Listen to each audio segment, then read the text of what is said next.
In Peter Zalmayev from Kyiv. He's the director of the Eurasian Democracy Initiative. Very good to have you with us, sir, on Al Jazeera. Ukraine, like so many other countries, has a history of corruption, but the focus, of course, had switched to the war. Why are we suddenly seeing this flurry of cases again? Well, this is a very good question. I mean, these are very serious allegations. You know, we are investigating currently war profiteering, purchases of military rations, catering that's been inflated 2 to 3 times. Then there's some officials, including the infrastructure minister, who's been accused of accepting a $400,000 bribe on the purchase of the generators. All very, very significant allegations. And this comes on the heels of allegations, including by a U.S. congressman, that Ukraine was selling off its military, its equipment, its weapons that was provided by the West over the summer. That has not panned out. So this seems like this was a fake. And this is, but this is a very crucial moment, because right now European powers are discussing giving Ukraine German-made Leopard 2 tanks. So any allegations that there's some officials in Ukraine who are profiteering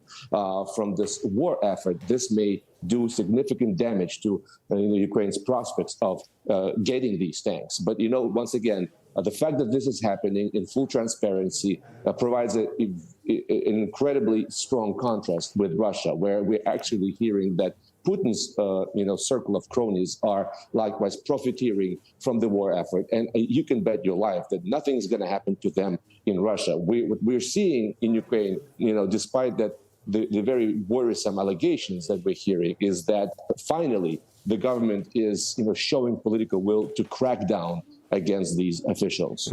I want to ask you about that, where the motivation for this crackdown comes from, because my understanding, my reading of it, is that at the start of the war, journalists who would normally have been investigating this kind of thing and trying to hold authorities to account essentially went quiet because they didn't want anything to distract from the war effort. Now we appear to be seeing those same journalists turning their attention back to the authorities. This means that this work has not yet completed. And if this goes on, this is very damaging for Ukraine, particularly in relation to its future plans to go towards the EU as well.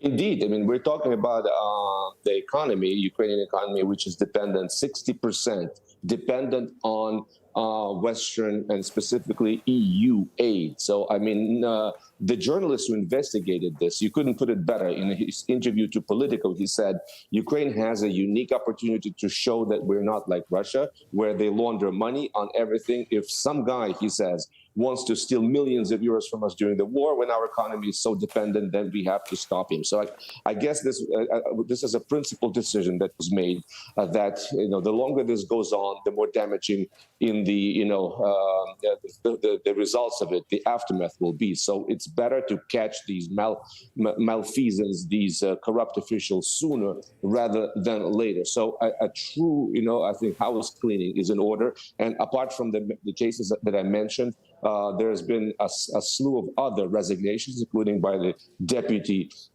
chief of presidential staff. There's some ministers who are considering resigning, and the defense minister himself, even though he's been extremely capable and effective, he is now facing calls to resign as well. Good to get your thoughts on this. Peter Zalmayev, we appreciate you being with us. Thank you very much indeed. Thank you.